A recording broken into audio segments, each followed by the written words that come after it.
Hello and welcome to the show. Listen, I'm so glad that you joined us. I tell you, we've got an exciting show for you today. We are so blessed to be talking with Dr. Tonya M. Matthews, the CEO and president of the International African American Museum in Charleston, South Carolina. You know, I've been talking about new beginnings. This year is all about new beginnings because a lot has happened to us throughout the year. And this year's theme is all about new beginnings. And what better way, a better person to have on our show to talk about new beginnings? And that's right there in Charleston, South Carolina. So listen, I want you to sit back, relax, and enjoy. Call a friend, tell them, get on, because we're going to have a good time today. We'll be right back. You're invited to the Summer Pop-Up Shop Saturday, July 22nd, 2023 from 10 to 4 p.m. Orangeburg County Conference Center, 1643 Russell Street. Vendors and food trucks. Shop your local brands. For more information, Tammy Media Group, LLC.com. Again, you're invited to the Summer Pop-Up Shop Saturday, July 22nd, 2023 from 10 to 4 p.m. Orangeburg County Conference Center, 1643 Russell Street. Vendors and food trucks. Shop your local brands. For more information, Tammy Media Group, LLC.com. The Cecil Williams South Carolina Civil Rights Museum is the Palmetto State's first and only museum.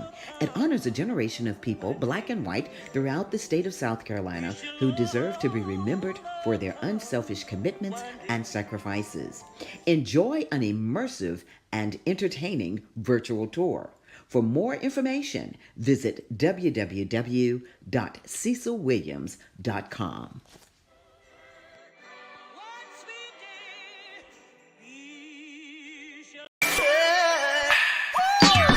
Hello, everybody. It's Finkley of The Michael Finkley Show, and you're watching Gold right now. Why? You're watching The Tammy Show. Stay tuned. Welcome back to the show. Listen, you know, it's always something going on in television. You usually have some technical difficulties, but we're working right through it. I'll tell you what, didn't I tell you this is going to be the show of all shows on Tammy? We have the privilege and the honor to have an accomplished American biomedical engineer. As I said, she's the administrator currently holding the esteemed position of the Chief Executive Officer and President at the International African American Museum in Charleston, South Carolina. She's a graduate of Duke University and Johns Hopkins University. She's also a member, for those of you, of Delta Sigma Theta Sorority Incorporated. And without further ado, want to bring her on out. Come on out, Dr. Tonya M. Matthews. Hello, Tammy. How are you? Fine. How are you? I am well, thank you. Well, listen, you know, and we had a great time talking before the show while you were backstage, you know, and when I said I want you to just talk because we want to hear who Tonya Matthews is. So that's the first question I'm going to start with. Who is Dr. Tonya M. Matthews? Now, listen, you told folks I'm an engineer, but I'm also a poet. It's almost as bad as handing a Baptist pastor a microphone to be like, so who is Tonya? Well, so let me just say, sort of in order of pride, you know, I am the daughter of Timmy and Eileen, born and bred in Washington, D.C., as they were. Now, my grandmommy is New Orleans. Which is why the heat in Charleston, South Carolina seems a little familiar to me. I am the oldest of four, and I have 13 nieces and nephews, a couple of godchildren, a couple of adopted godchildren, and I would say that I am a curious rabble-rouser, who is currently practicing radical empathy so that I am kind with my rabble rousing. Wow, that's it in a nutshell. I love it. Radical empathy. I love that. I love that. Well, you know, I did leave off that you were a poet because that was one of my next questions. And first, what inspired you to become an engineer? And then it was the poetry always a part of that? Oh, both really good questions. So I think like a lot of young people, definitely little girls, I grew up wanting to save the world. There are still people who can quote me saying that, "No, listen, what you gonna do? I'm gonna save the world, change the world." The people that I knew who saved the world were doctors, right? Doctors, nurses, they were saving lives. Saving people is saving the world, right? So I said, I'm gonna be a doctor. Then I discovered I don't like sick people. So I needed a plan B. Okay, I needed a plan B. So plan B became, what if I build things for doctors that then help sick people? So now we're talking scale. So I started to learn scale, right? So that's actually what got me into that space. And I will also give credit to a program that was designed to convince young girls that this math and science and computer stuff was for us, right? And so they presented things in a different way. And so that's how I came up with Plan B. And got in that space. And so for me, it was still in that space of changing the world. But the training for anybody out there who has not become an engineer is all about problem solving. And figure things out. And you solve problems for people, for the world. So it did go together a lot more than I ever would have known. So that is how that part started. And yeah, the poetry has always been there. We have some roses are red, violets are blue, Happy Mother's Day cards back there somewhere from when I was little. My mother is an educator. And I think because of that, neither of my parents ever discouraged any of the avenues we were kind of dabbling in. And so I think that's what allowed sort of the poetry, that creative side to continue to blossom on top of the one day you're gonna grow up and get a job kind of thing. I know. That was happening in that space. And so I would say, yeah, it's always been there. Sometimes it's more prominent than others, but it has always been there. And what's your style of poetry? Since we're talking about poetry, what's your style of poetry? So I am a spoken soul artist. So I'm a spoken word artist. So I do performance poetry, but it's very interesting. I have always been a bit of a chameleon and a translator. So all spoken word poetry translates well to page. It's just part of our the way we write and the way that we do things. Some do, some don't. Mine does. Some straight to page. Some I can augment for page because I can do the academia side of poetry, and I love to learn. And sit in classes and things like that. Topics are usually socio-political. Some Black woman's always doing something in the middle of my poem. And I'm still at the stage where a lot of my poetry is outward facing, meaning I see things in the world and I write about that. It has started to become a little bit more inward facing, as one of my mentors had sort of, told me that I would grow into that. So it is a bit like that now, but I'm still using an outward facing voice, right? When I do that. Wow. And your poem, for people that don't know, the 100 Best African American Poems, edited by Nikki Giovanni. Talk about that experience.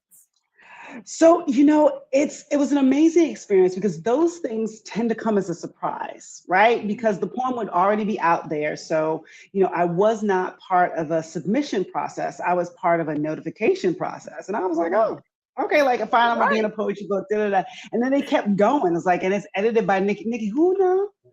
Nikki, what? Yeah. Because even as I was coming into it, she obviously was one of the poets that I had read, and not so much imitating her style, but imitating her boastfulness. Right? She has some poems where she's just boasting, and I came through a space and a phase where that was a lot of my voice. And the poem she chose was the Untitled Superhero poem, which is very much like me, very tongue in cheek. I also, I watch movies like an 11-year-old boy. It's all about comic books and superheroes and the Avengers, this, that, and the other thing. And so it was that kind of metaphor, like relating the things that are classic to Black folks to superpowers. Like the Afro became like kind of a superpower. The fact that, say, if a crime is committed and a brother is involved, the description matches every Black man for 100 miles. That became the power of invisibility and being a chameleon and sort of those kinds of things kind of in that poem. So it was funny because we knew the story. It was how sometimes we laugh through the pain. It's one of the ways that Black folks have learned to survive is to find the the absurdity of our existence sometimes. And so it was that kind of poem.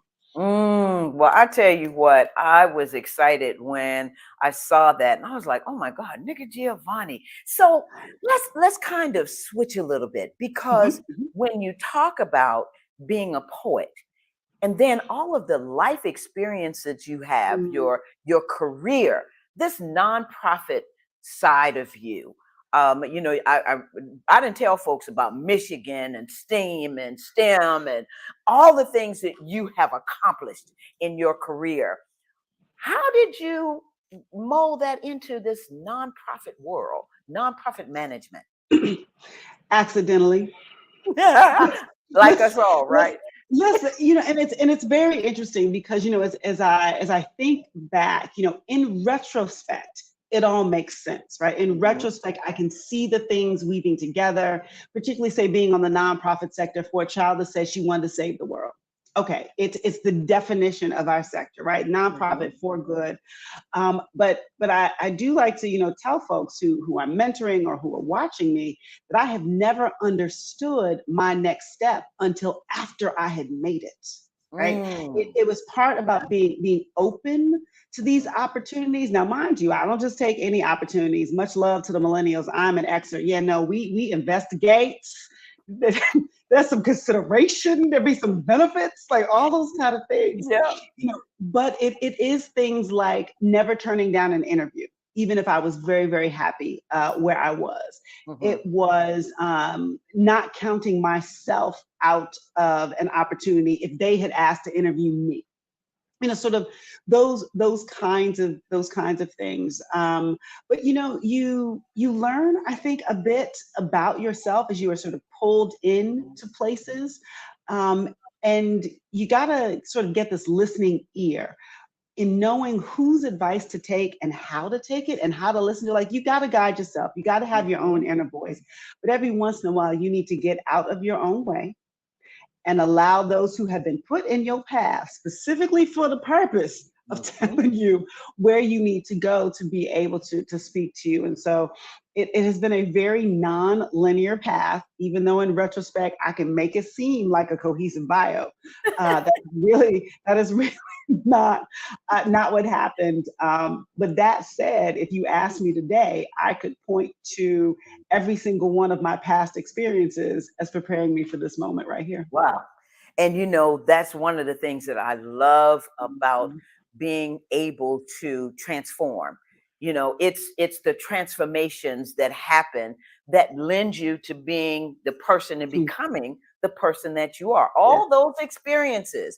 And I tell kids all the time, young people, I said, those past experiences, those things that you have, they are building you, molding you. So that becomes to my next question about Uh-huh. becoming involved with I am. Yes. So, it's interesting. I've been in the museum world now for more than a decade. I think I'm almost Mhm. at 15 years or plus or so. And it was very interesting. I had definitely become a museum person, right? Because I was trained as an engineer. It's Dr. Right. Matthews because the PhD is in engineering, right? Mhm. It halfway made sense when I was running science museums, though not really. But I had been in that space. I had just finished an amazing project in Michigan, bringing the Michigan Science Center, sort of back online and back Mhm. into its robustness. And I had stepped over into university. Right, I stepped after a short stint, working for the American Alliance of Museums, which is our big accrediting organization. I'd stepped into university, right, and I was happily placed there. I was happily placed there, doing a lot of things, helping them rethink their K-12 program, doing some Mhm. diversity and inclusion around STEM and all this other kind of stuff.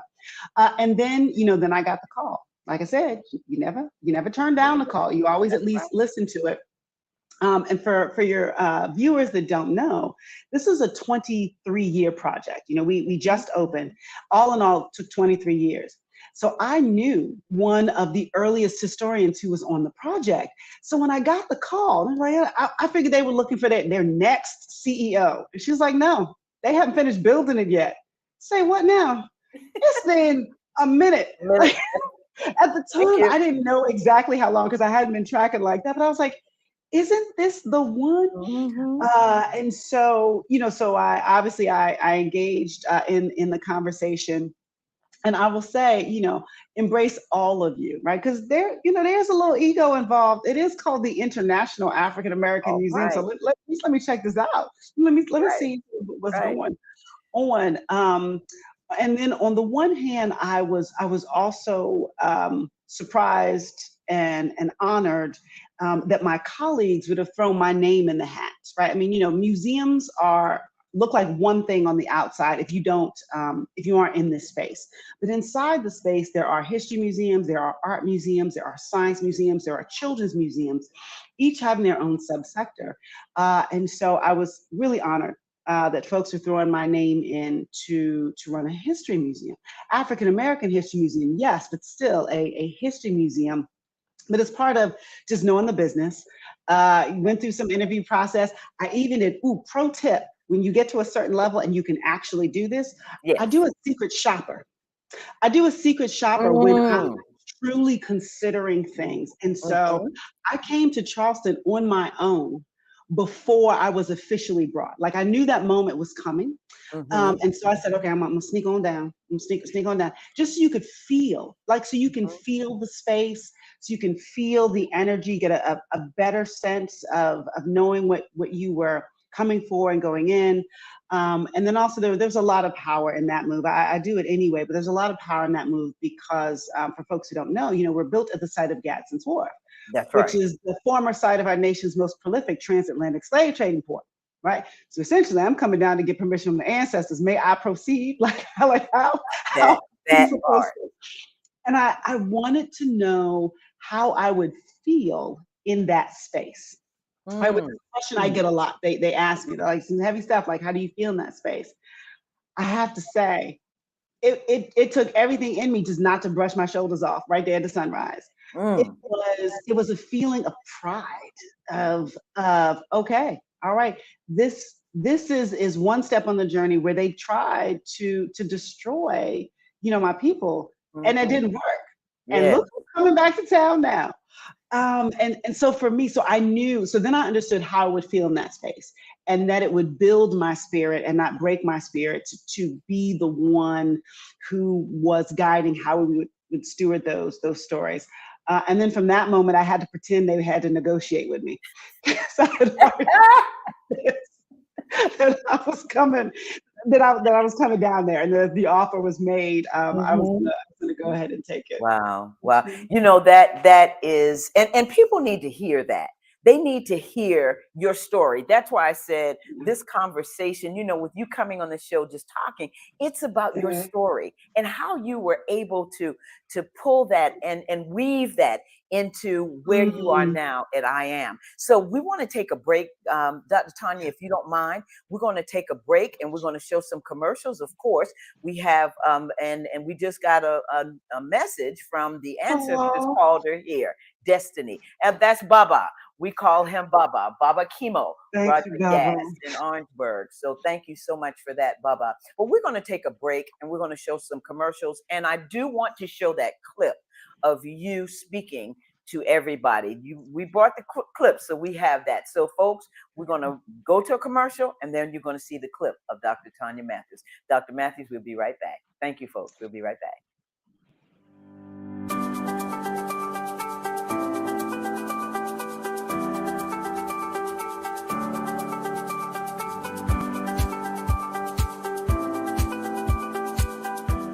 The Orangeburg County Conference Center supports downtown Orangeburg and our surrounding communities. The 6,000 plus square foot space is ideal for groups of up to 400 people attending corporate meetings, conventions, workshops, and special events. Conference Center staff are inspired to ensure that everyone can enjoy the modern amenities. State-of-the-art ballroom that accommodates up to 400 guests banquet style and 430 guests theater style. A warming kitchen with hot boxes, ice machine, refrigerator, freezer, and counter space. a lobby that accommodates 150 guests with special events outdoors. The comfortable outdoor amphitheater has a video wall and seating. Adjacent to the amphitheater is 12,000 plus square feet of green space that extends events outside, plus complimentary on-site event parking and additional parking across the street. Your event can take place all in one spectacular location. We welcome your special event in Orangeburg.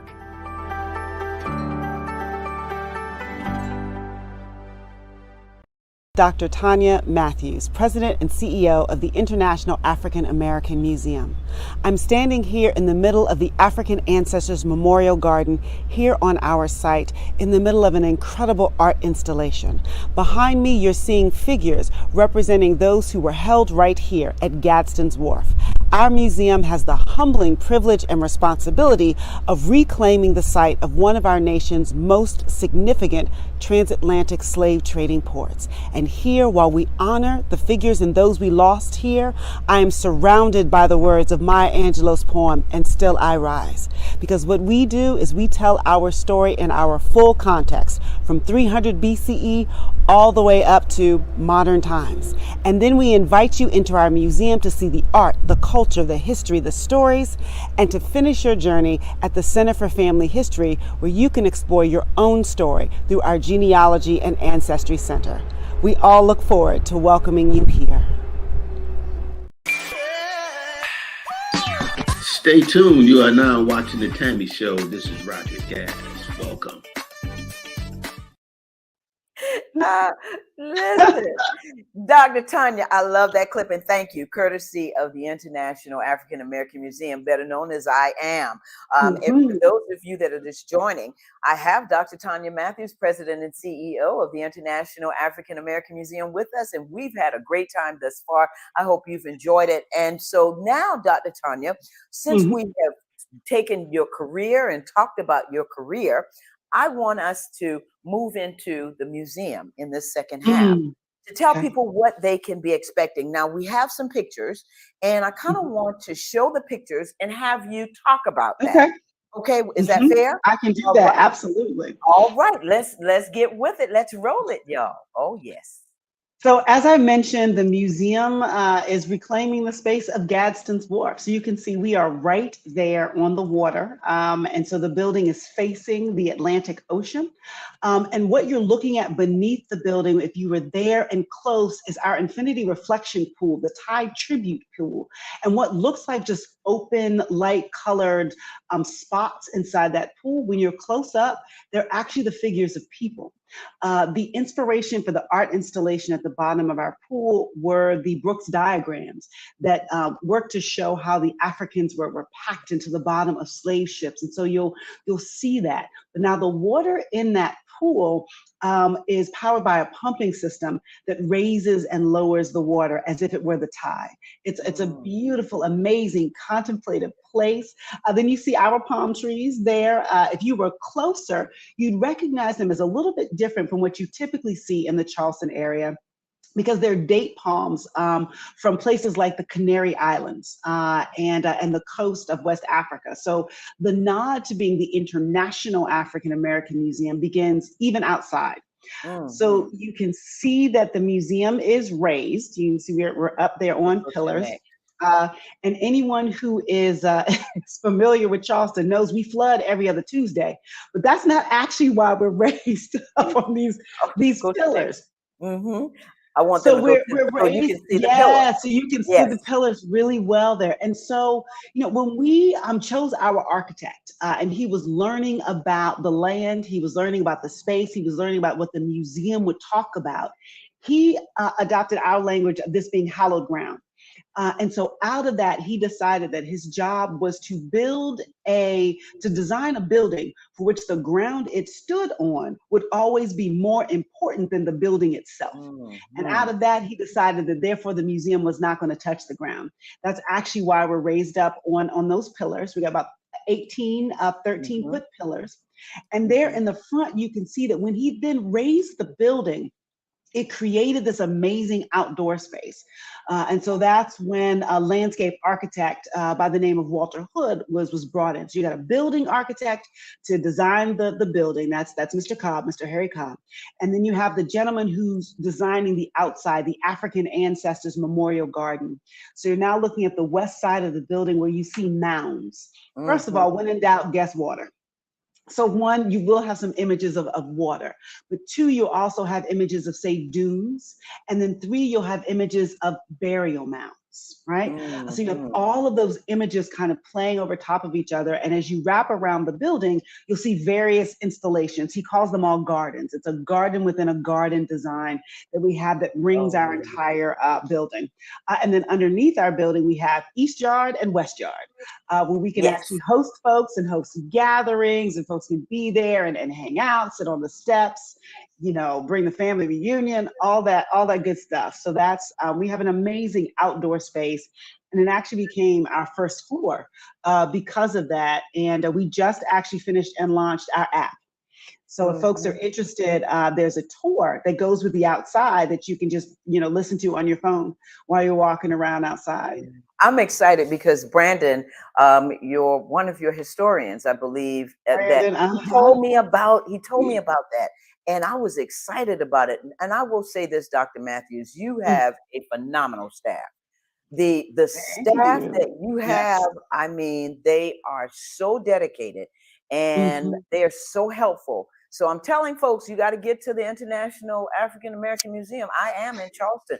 There's another. We're going to go through these and just let you kind of walk. So this next one is when you come in. Oh, yes, when you come in. So this Transatlantic Crossings Galleries is a showstopper. So when you first walk in the front door, you're going to actually see this, and you're seeing 3 of 8 screens that are lined up like this. And this is one of the few views where you can see similar pictures, but it will cycle through pictures. Some are moving, some are still. None of them are identical, telling the stories of all of these various moments that we're going to be talking through in the museum, from 300 BCE all the way up to modern times. There's a soundtrack. It's really hard to walk down that hallway without a little swagger. I'm telling you now, be warned. And in building museums, you learn things. Like we had thought of it as like kind of a moving wall of art. People just walk past it and glance and keep moving. But what we found is people will stop. People will stop in their tracks and they will sit there and they will watch sort of the images go by. And so we've begun to learn and understand that and think about that. So that's one of our showstoppers. When you first walk in the building, it grabs you. It also reminds you this is a modern history museum, because that your first dose of us after you come from outside is us using technology to try to give you a sense of, there are way too many stories to fit in this one building. So here are a bunch of images. If something looks familiar, go look it up. We got books, you got books, they're libraries. And some things are, you know, kings and queens and ancient civilizations. And I kid you not, some are pictures of little Black girls getting their hair braided. I was like, yes. We got marching bands, we got second lines, all of those different kinds of things are also going on in that space, because it's all about talking about the full breadth of our history. And of course, it's important to remember that we were kings and queens, but we were also engineers and doctors and lawyers and moms and dads and brothers and sisters and hairstylists and weavers and seamstress. And so we really do try to give people a sense of the big picture when we're in that space. So now this next gallery that we're looking at, this is the Carolina Gold Gallery. I think one of the questions I would get often when I first came on board is, y'all gonna tell the truth down there? Like, I know y'all in South Carolina, y'all gonna tell the truth about what really happened. And we do, so the Carolina Gold Gallery is our gallery that goes most in depth into the institution of slavery. And while we tell the truth, there was something we really wanted to be sure that we did. We wanted to talk about the inhumanity of the institution of slavery without losing sight of the humanity of those who were enslaved. So when you go in, The North Wall is all about the institution. It's got the big numbers. It's teaching about the crops, the humanity, the plantation, living and life itself. It's got the slave rolls and records and those very, very big picture things. On the wall opposite, though, 5 stories of individuals, right? And a couple of the stories, because if you remember from your history classes, we had the Federal Writers Project that sent oral historians into the Deep South to take the oral histories of formerly enslaved people. It's the federal government. It's public knowledge. So we could pull from the Library of Congress, and those are the voices you're actually listening to in the museum. People are telling their own story of what that space and that period was like for them. And so we are working to give folks so the full sense. One of the things I really like about that gallery, though, is that gallery includes the words innovation, technology, and knowledge, because we double and triple down on the understanding that it wasn't just the labor. Yes, it was the labor. Yes, it was definitely the free labor, but it was also about the genius and the innovation and the know-how of the folks who were coming into this space. And you can even see this in some of the slave rolls and slave postings. People would specifically advertise that they had Africans who already knew rice culture. What to do. That's right. Already knew how to grow this. We were struggling, we as sorority, we were struggling to figure out what our cash crop was going to be. But when we began specifically bringing in Africans who already knew how to terraform land and create rice, that's when it became our cash crop. That's when Charleston became the richest city in all the colonies. That's right. That's right. And you know, I kind of left you for a second. That's okay. I kept talking. Listen, I got you, Tammy. I got you. Got it. You got so. Did we show all of the pictures? Because we bought. No. Yeah. I love this. I love this. This is the Gullah Geechee Gallery. Now, I would argue that every American history museum ought to have a little bit of Gullah. But here at the International African American Museum, we can have a whole lot. You know, I know this is a national show. So for those who may not be aware, the Gullah Geechee community, Gullah Geechee people are a community of African Americans who've maintained extraordinary ties to our tradition and our ways. You can hear it in the voices, you can taste it in the food, you can see it in the way folks walk and talk and interact. And you can see sort of the echoes of who we are and how we've become who we are today. Arguably, the hub is still here in the Low Country. Just because of the way folks here have worked to maintain it and keep the culture alive. And so we have a full gallery dedicated to helping folks, understand the community, and also to subtly remind or introduce to folks that a lot of what we consider Southern culture is actually African American, Gullah Geechee, translated from West African culture, right? And what I like about this gallery, it really is a living history gallery, because as folks have come through the museum, they recognize faces, they recognize people, they remember stories. In terms of that, someone was in the museum the other day and she said, I remember I was telling him, you got to keep making that boat. So the big old boat, we actually commissioned that boat ourselves. And so I love that gallery because it's living in history and it seems familiar. And that's also why it was the most stressful gallery for me. It's the most stressful gallery because it is living history, and we are stewards of that story, not owners of that story. At least myself as a Kumya. Y'all look it up if you ain't from down here. Yeah, that's right. So listen, you're Kumya. And so it was really important to me that we reflected that properly. And so, you know, the good thing about it is folks can come in, they live this history, they know these people, they can tell you what you got wrong, what you got right. The bad thing is folk around here, they know them stories, they know these people, they can come in there and tell you what you got wrong. That's right. That's right. And it will continue to grow because those stories, obviously, like many of our stories, continue to grow. And I think it's the gallery that most lends itself to leaping outside of the museum when we go on the road and go into communities. Yeah, I love this gallery. And right across from that, or right next to that, was the Praise House. And in this gallery, of course, I knew Mr. Esau Jenkins. When I was a little girl, I remember Esau Jenkins. So for people that don't know, he was an advocate, education, children, the whole nine. Septima Clark, You know, so I Yeah. kind of grew up with a lot of folks that I saw, and I was like, okay, wow, look at this. Hmm. That just tells that story, that Gullah Geechee story of all of the people that came before us, that where we are today. There's Yeah. another, you know, Dr. Tanya, we have, and you talked about kings and Ooh, queens. uh-huh. This, Yes. I Yes, love yes, this. yes. I love this gallery. Hmm. This is the African Roots and Routes Gallery. So the nod to the International and the International African American Museum is twofold. One is to origin stories. It's ancient civilizations. It's where we come from, where we were snatched from, all of the things that we already built, already conquered, already created. The other half is for modern connections to the African diaspora.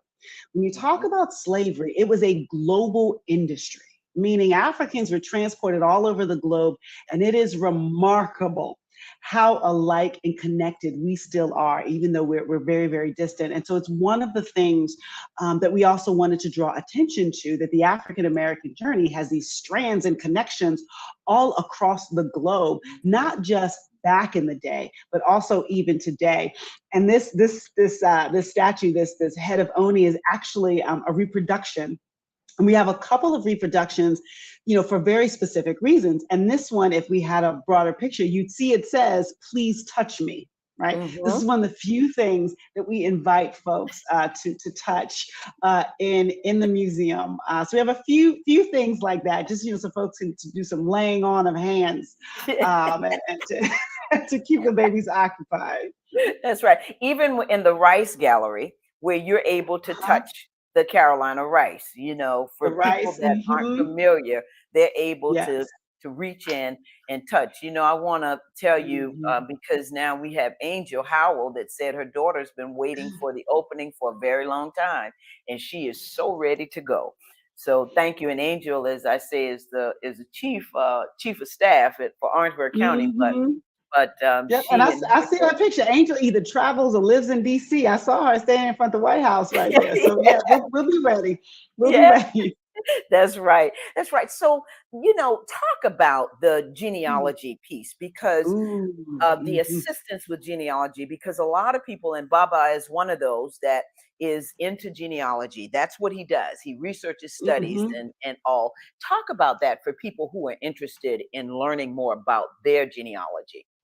Absolutely. So, we've got the Center for Family History, which is a genealogy and ancestry center for a couple of reasons. So, one, until rather recently, it was thought that Black folks, African Americans in particular, couldn't get back, but maybe two, three generations, right? Maybe four if your family had kept really good records. But because of this interruption of slavery and the fact that folks did not call us by name, did not record us by name, families were being rapidly separated from each other. So it was thought, well, you might get to the early 1900s, but that's about as far as you can go.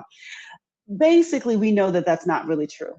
It Mhm. takes a lot more effort, a little bit more creativity, and thinking about records and record keeping differently.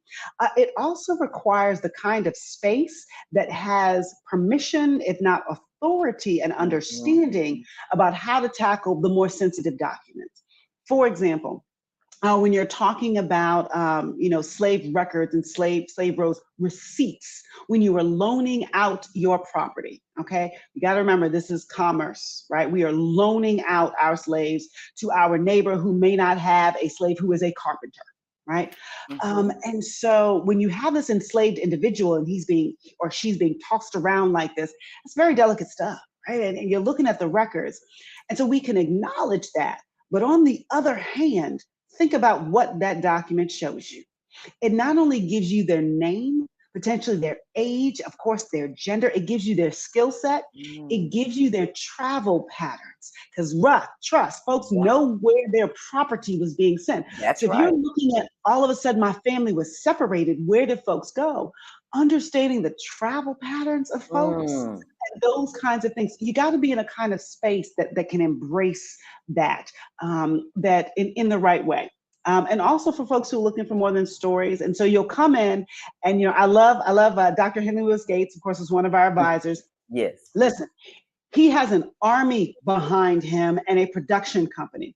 We're more like a library, okay? Okay. So when you come in, we've got the records. We're connected to some of the largest databases in the world, and we have genealogists and researchers on staff, and we will basically lead you to your next step.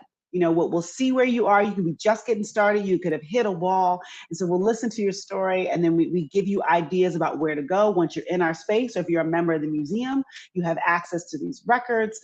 We actually now have classes. We have once a month, we have like a virtual hybrid class. And actually every day at the museum, we've got a first come, first serve genealogy class in the afternoon in our conference center. It's like a one-on-one just for folks who just want to kind of see what's in there and get started.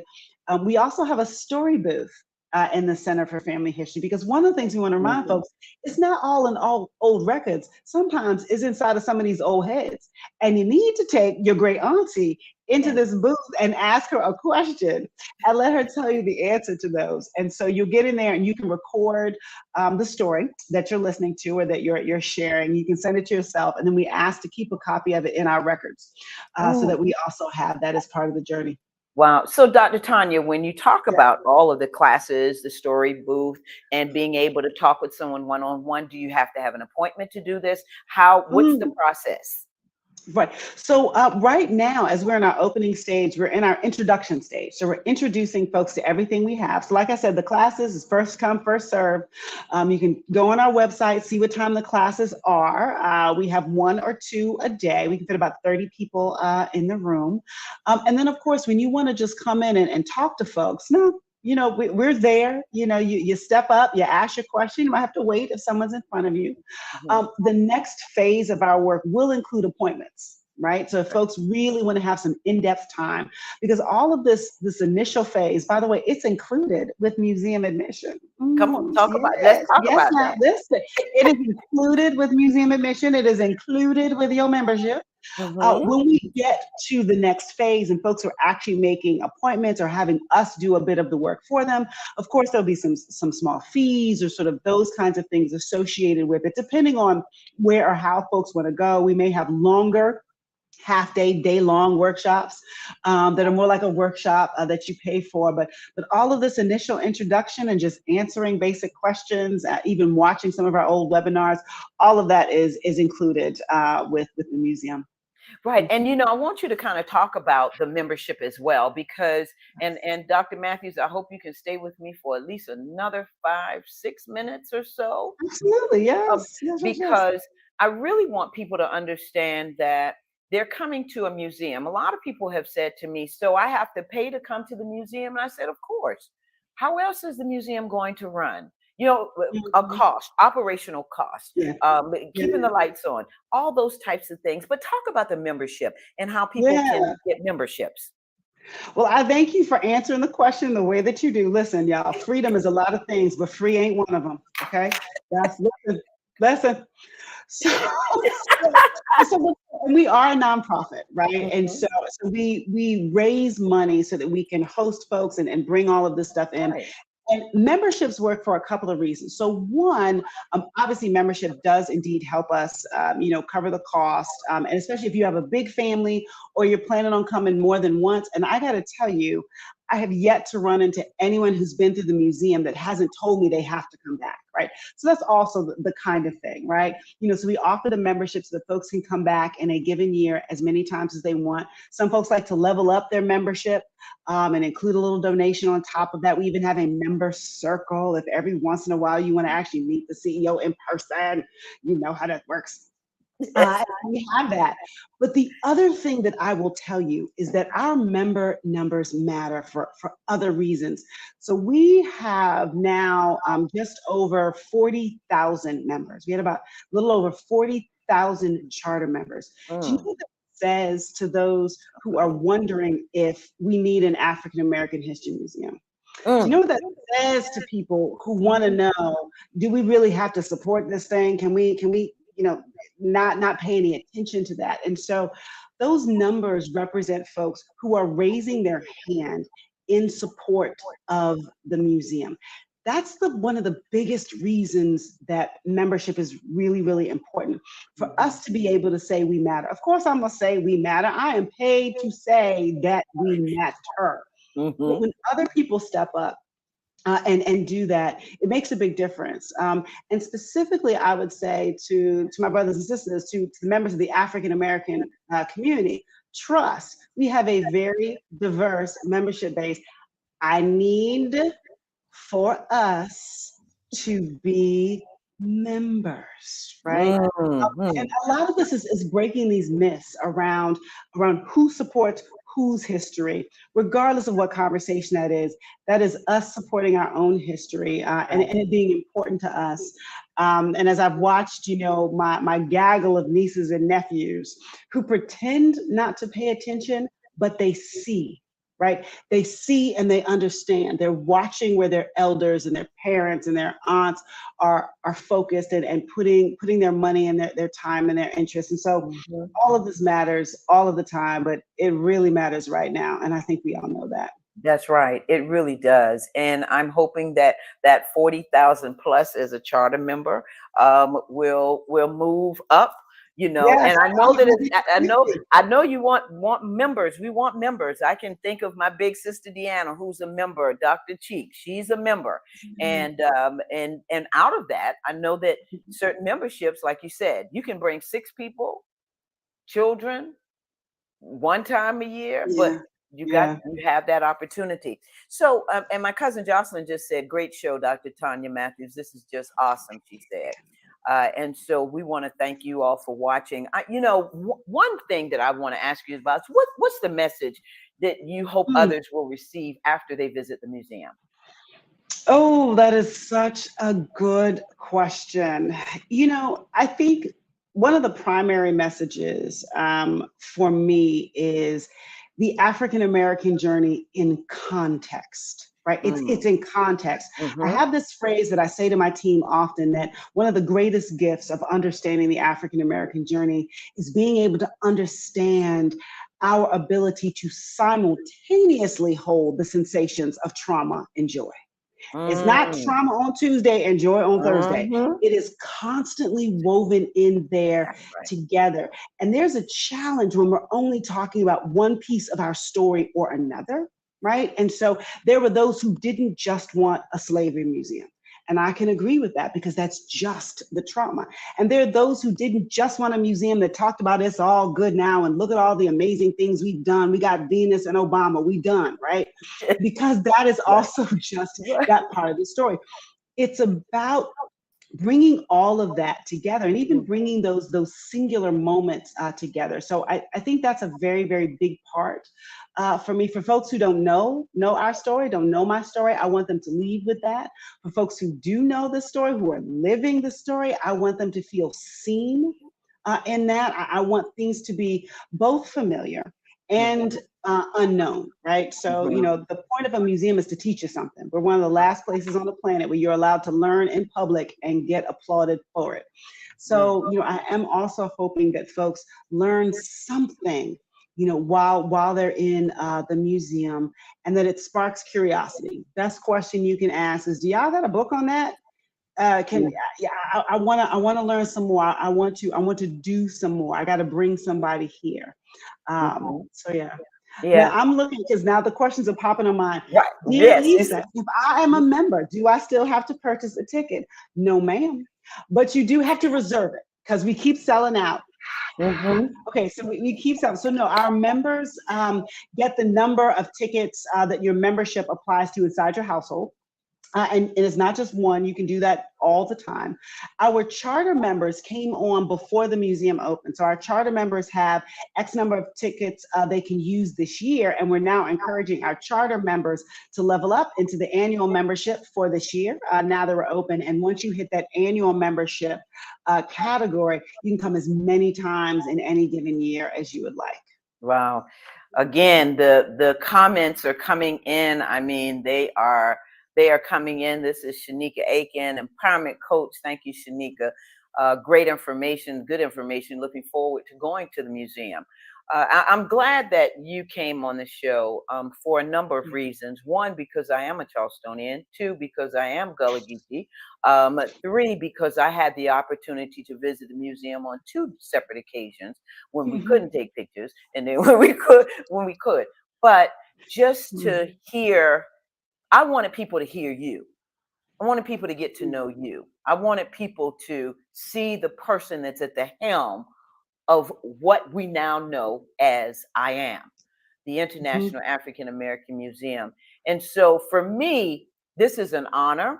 It's a privilege to have you on and to see you as the Black woman that you are, doing what you do. And you know, for you to take this time out, because y'all, let me tell Of you, this course. woman is busy. She travels all over the world. She's been on everybody's show. And Big Brother David Mack just said, "Love the show." Former South Carolina State Representative, my big brother. And she's been everywhere. Breakfast Club, Charlemagne the God. You know, and he's a board member. You've been on NBC, CBS.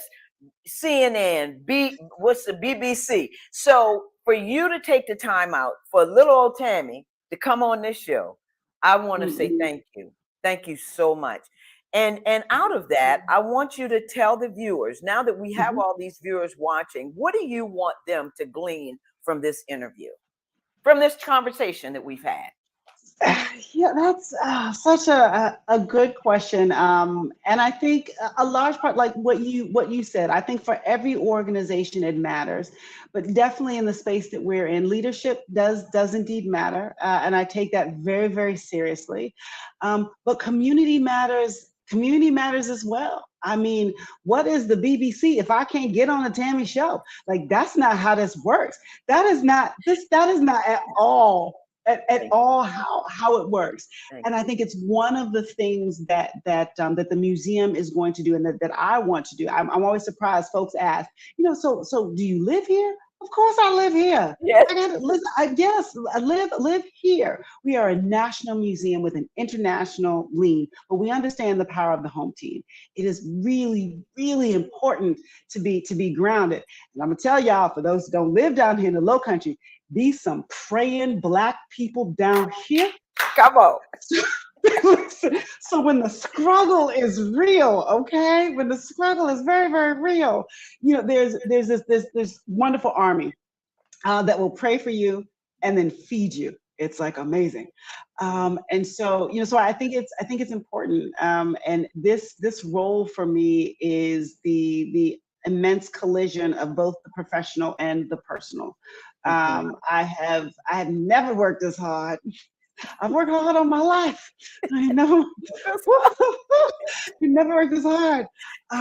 But I have never regretted working this hard. From the day I stepped on the scene, there was definitely something that said, you know, my roads have been building up to do this, and it really is humbling, you know, when folks walk up to me, when you walk up to me and you say that you're proud, and that I'm doing a good job. So it's real.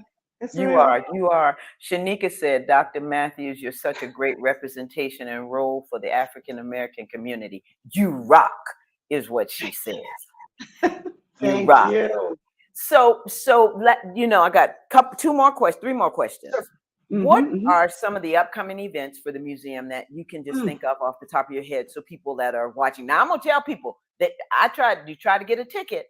It's like August going into September. But anyway, what's coming up? Listen, and for folks who are looking at tickets, you know, look on the weekdays too. Look on the weekdays.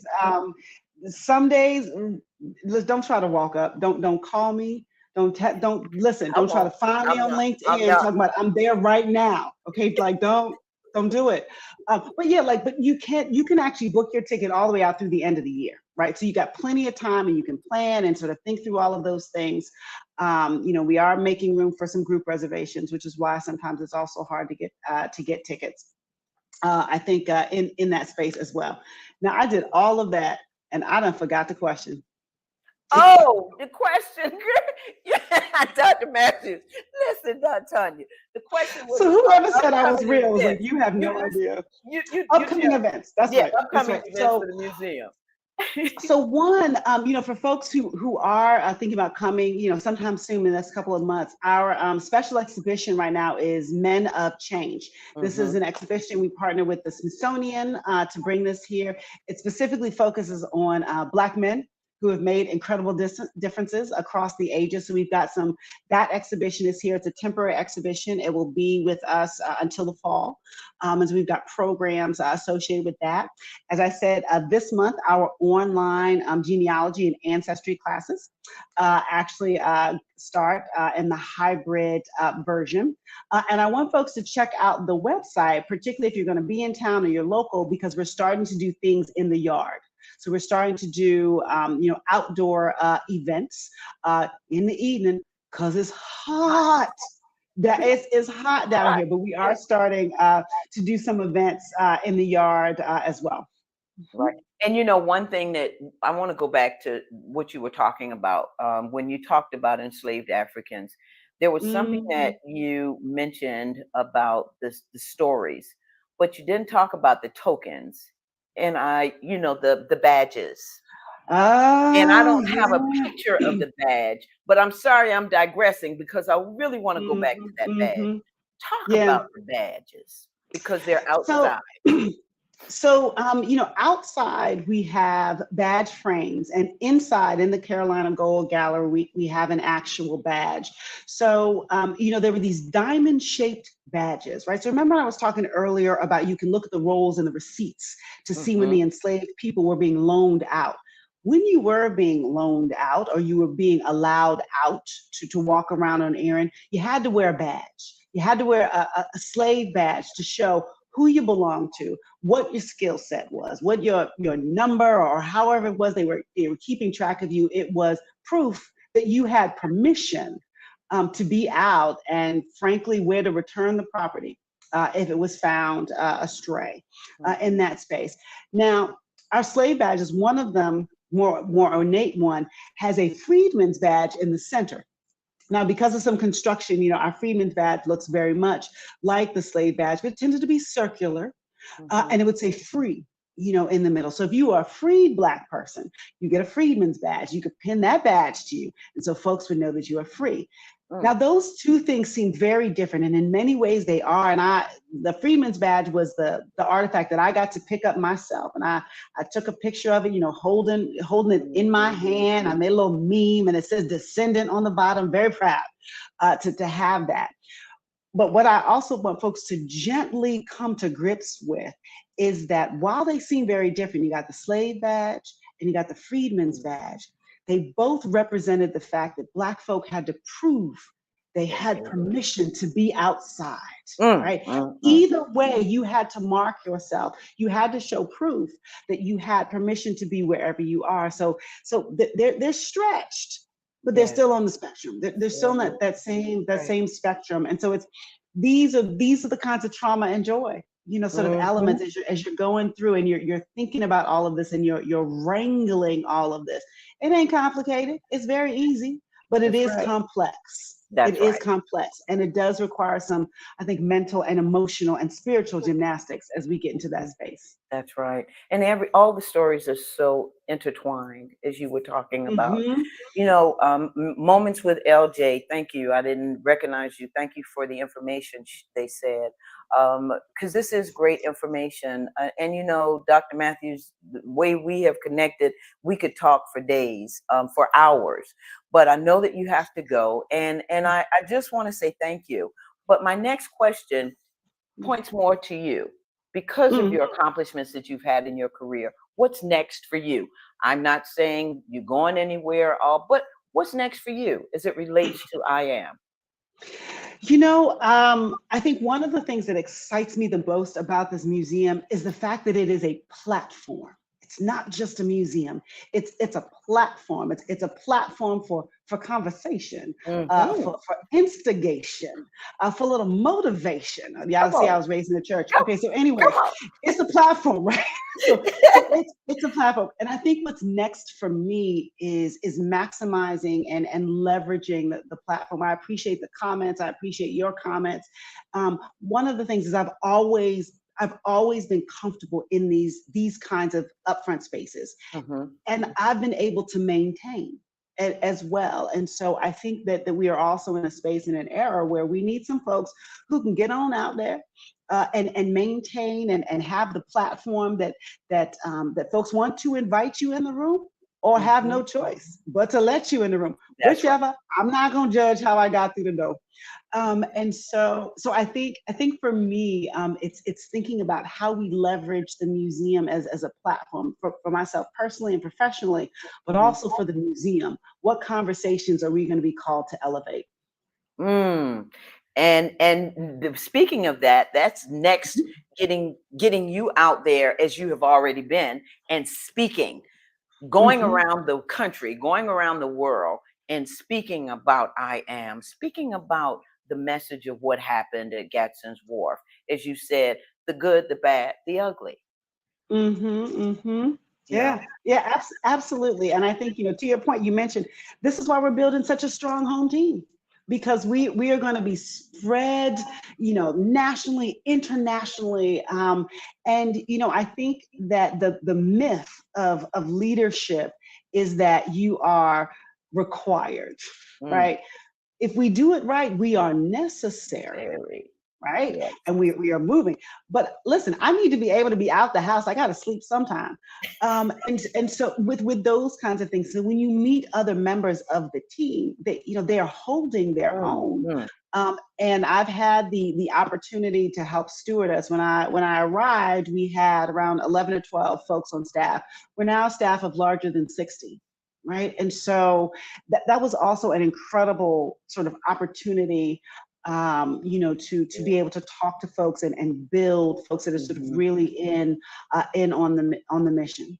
Wow. And like I said again, I want to commend you as well as your staff. I mean, if I start calling names, Malika, Nulani, DeWitt, Hmm. Dalton, Felice, I could go down the list.